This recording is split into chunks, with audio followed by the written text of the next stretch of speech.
দর্শক, আমরা কিন্তু জানি যে আসিয়ার মা, তাকে জামাত ইসলাম থেকে বোধহয় এই গরুটি দেওয়া হয়েছিল না? হুম। খামারটা তারাই করে দিয়েছিলেন, হ্যাঁ, তারাই খামারের খরচ করেছে। টরচ যা আছে সব, না?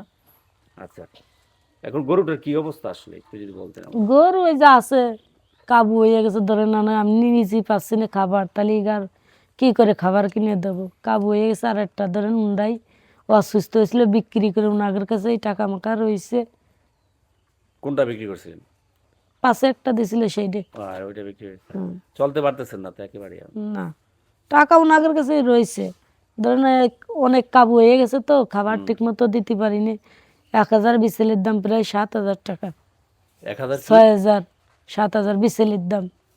ও, কিন্তু উগারই খাবার দেবো না, আমি খাবার খাবো খাবো এই কারণে ধরেন অনেক কাবু হয়ে গেছে, নিজেই চলতে পারতেছি না। আর গরুটা? এই গরুটা যে আছে। গরুটা দর্শক, এটা জামাত ইসলামের পক্ষ থেকে দেওয়া ছিল। তো গরু তো দুধ দেয় না, না? না। গরু তো শুকায় গেছে একদম। কাবু হয়ে গেছে। তাইলে এখন চলতেছেন কিভাবে আসলে? চলতেছি আগে ধরেন। তো মোটামুটি 3 কেজি 4 কেজি 5 কেজি বা 7-8 কেজি দুধ পাইতেন। চলতেছি ধরেন, সরকারের তো একটা কাট করে দিছিল। হ্যাঁ। মাসে মাসে 30 কেজি করে চাল দেয়, তো সে চালই হয় না। ধরেন মাস যায় না, তারপর আমার ভাই বোন বাজার টাজার করে দেয়, এই ফলে চলতেছে। আর স্বামী তো ইনকামের তো আর কেউ নাই এখন না। আর। একেবারে কেউ নাই না, এখন। আপনার ভাইটাই যে দেখবে, তাদেরও তো সংসার আছে। তাদেরও সংসার আছে, কি ডাকার কয়দিন দেয় ভাই? না। তারপরে তো ভাই বোন যায় বাজার টাজার মাঝে মাঝে করে দেয়, সেই ফালি খাচ্ছে। আর এতদিন মরিচ টরিচ ছিঁড়েছিলাম, মরিচ? ও মানুষের খেতে মরিচ ছিঁড়তাম। ওরা টাকা টুকা দিত? হুম। রোজে কাজ করতেন? হুম। আহ, এখন এই যে আসিয়ার মৃত্যুটা, এটা তো আপনাকে একবারে নিঃস্ব করে দিয়ে গেল আসলে। আমার পরিবারই শেষ করে দিয়েছে। মানে উপার্জনের যেই একটা মাধ্যম, সেটা তো নাই। আর যাই করেছেন, গরু টরু পাইছিলেন, তারপর সেগুলো থেকেও কোনো ইনকামের না। কোনো ব্যবস্থা নাই এখন। তাহলে এখন কি বলবেন আপা? তাহলে কি করবো? জামাত ইসলামের উদ্দেশ্যে কিছু বলার আছে? বা তারা যে একটা পাশে ছিল, এখন আসলে কেউ খোঁজখবর রাখছে কিনা? বা এখন ধরেন সবাই এখন বুটা বুটি নিয়ে ব্যস্ত আছে, কার খোঁজ আর কিনা নেই। এখন আমি ধরেন সবার সবার উদ্দেশ্যে কই যে সবাই যাতে আমরা একটু খোঁজ খবর নাই, এইটুকু। হ্যাঁ, বিদেশে অনেক মানুষ আছে যারা আপনার অনেক ভক্ত, তারা দেখে ভিডিওগুলা, বা সিয়ার পক্ষে তারা রায় চেয়েছিল, তাদের উদ্দেশ্যে কিছু বলবেন? কি করবো ভাই তাদের উদ্দেশ্যে? বা যদি কেউ আপনার পাশে দাঁড়ায়? আমি তো সেটা বললামই যে কেউ যদি আমার পাশে দাঁড়ায়, দাঁড়াক, সমস্যা নেই। কিন্তু আমি তো অসহায়। একবারই অসহায়। অসহায় অরিজিনালি। আমার বাচ্চা কাছে গেলে আমার আশপাশের লোকজনের কাছে জানিয়ে দেখেন যে আমি কিভাবে চলতেছি আর কিভাবে খাচ্ছি, আমার মনিকের কিভাবে কি করতেছি। স্কুলের খরচ চালাতে পারি না, স্কুলের ম্যাডামরা বকাবকি করে। সেদিনকে এসে রাগারাগি, বড় মেয়েটার একটু রাগ করেছিলাম, হামিদা, অসুস্থ হয়ে গেছিল। রাগারাগি করলেন কেন?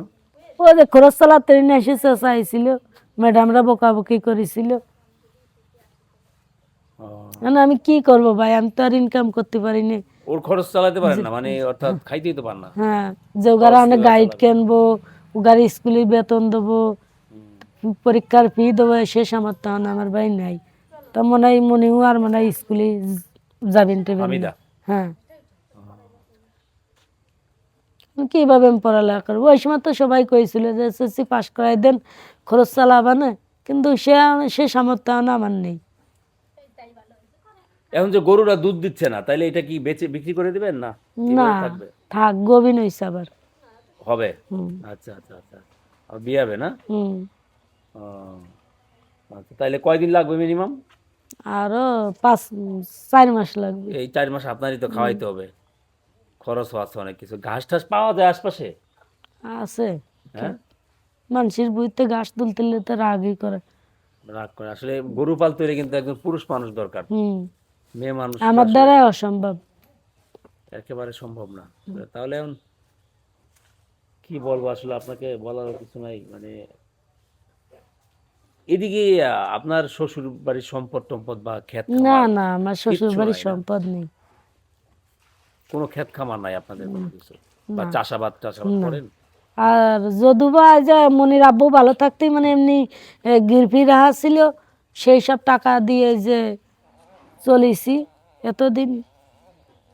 ও, এখন তো সেগুলোরও না, বর্গা চাষমাস করতো। রোজে হুম। প্রতিদিন নিয়েই তো। না, আবার অনেকেরই আছে জমি চাষ করতো, দাদি দিত। অর্ধ দিত না? বর্গা নিয়ে আসতো। বর্গ আচ্ছা। কিন্তু সেই সুযোগটা তো এখন আর না, নাই, কারণ সে তো এখন ভালো নেই, তা একেবারে ইনকাম করবি অসুস্থ। কিডা আর খাটবি কিডা। এই যে কত ধান পাইতো ভালো থাকতে, এবার তো একটা ধানের মুখও আমি দেখিনি। মনিকের যে পিঠে আটা খাওয়াতে পারি নেই, ধান না থাকলে পিঠে আটা কি করে খাওয়াবো।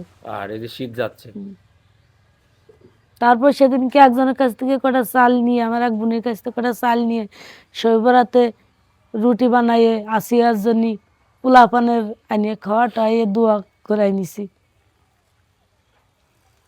মানে একবার নিরুপায় হয়ে গেলেন একদম, হুম। এক আসিয়ার জন্য, ঠিক না? তাই আসিয়ার তো। মৃত্যুতে পরিবারটাই আমার শেষ। পরিবারটা একবার শেষ হয়ে গেছে। দর্শক, আর কিছু বলবো না। আমরা নিজের আসলে খুব মর্মাহত, সারা দেশের মানুষই। কারণ পরিবারটি একেবারে খুব স্বচ্ছ, মানে একটা সাধারণ পরিবার যেভাবে চলে গ্রামের, তারাও সেভাবেই চলতেন, জীবনযাপন করতেন। এখন যে গরুটা ছিল সেটাও সামনে বাচ্চা দিবে, যার কারণে কিন্তু এটা দুধও বিক্রি করতে পারছেন না। এখন তো একেবারেই নিরুপায় আসিয়ার ফ্যামিলি, যেহেতু বাবাটাও একেবারেই অচেতন, মানে জ্ঞান স্মৃতি শক্তি তো কিছুই নাই না তার। না, তা নাহলে খালি যে পাগলামি করবে, খালি হ্যাঁ, গাবায়, অনাবরত গাবায়, কি যে কোয়ায় মানে সবসময় মানে বগর বগর করার তালে আবোল এতে তাবোল। সবসময় গাবায়। বুঝছি, কথার কোনো ইয়ে নেই। ঠিক মতো গোসল করে না, খাবার খায় খাবার না। খায় না। এতদিন তো ধরেন শিকলতে বাঁধতে তুইছিলাম, হুম। পরে আমি একটু সুস্থ হওয়ার পরে সারিয়ে দিছি, সারিয়ে দেওয়ার পরে এই যে অনেক গাবা বেড়াই তেমন বাড়ি। ধরেন একটা মানুষের শিকলতে কত কাল রাখা যায় সম্ভব নয়। না, তাও এই ফেলি বেড়াই। আমি সবার উদ্দেশ্য কই যে যে সামনে যে এই যা দেহা পড়ুক, হয়তো যাতে মারধর না দেয়। অনেকেই মারধর দিছে, মারে মারে। হ্যাঁ প্রচুর মারা মারিছে, এর আগে 3 জায়গাতে মারিছে, প্রচুর মারা মারিছে। মার খেয়ে একদম অসুস্থ হয়ে গেছিল, পরে আমরা নিয়ে আসি, ওই যে শিকল দিছি সেইভাবে রয়েছিল, তারপরে যাওনে ছাড়িয়ে দিছি। এখন একদম নিজের মতো করে যেখানে নিজের সেখানে মতো যায়, যে ইচ্ছা সেনে চলে যায়, খালি আইটে বেড়ায় সব সময়। বাড়িতে আসে না। বাড়ি আসে মন চাইলে হয়তো বা মাঝে সাঝে। না, আসে রাত্রি আসে, আবার 2-1 দিন আসে না। কই যায়, কোথায় খায়, কোনো খোঁজ খবর আল্লাহ পাইছেন? মাহবুব জানে, ওই পথে পথেই বেড়াই বলে, হ্যাঁ। কেরি বারু যায় খায় না। কারো বাড়ি তো খায় না, না চুরি টুরিও করে না, না না, চুরি ওই করে স্বভাব নাই না, আসলে। না ওইটা নেই। চুরি টুরি করে না। সেটাই কে আজ পর্যন্ত রিপোর্ট দেয় সেটাই যে বলছি যে কেউ অভিযোগ দেয় না যে। কিন্তু ওই পথে পথে তো বেড়ায়। আশা করি ট্রিটমেন্ট করলে ভালো, না, সরে আমি যাবেন এই কোনো। এইটাই মনে করছিলাম যে দেশবাসীর উদ্দেশ্যে কইছিলাম যে যদি ওনরা আমার হ্যাঁ, একটু সহযোগিতা করতো, একটু ডাক্তারখানে নিয়ে যেয়ে একটু চেষ্টা করে দিত, তাহলে মনে হয় হয়তো ভালো হতো, আমার পরিবারটা আবার আগের মতো ভালো হয়ে যেত।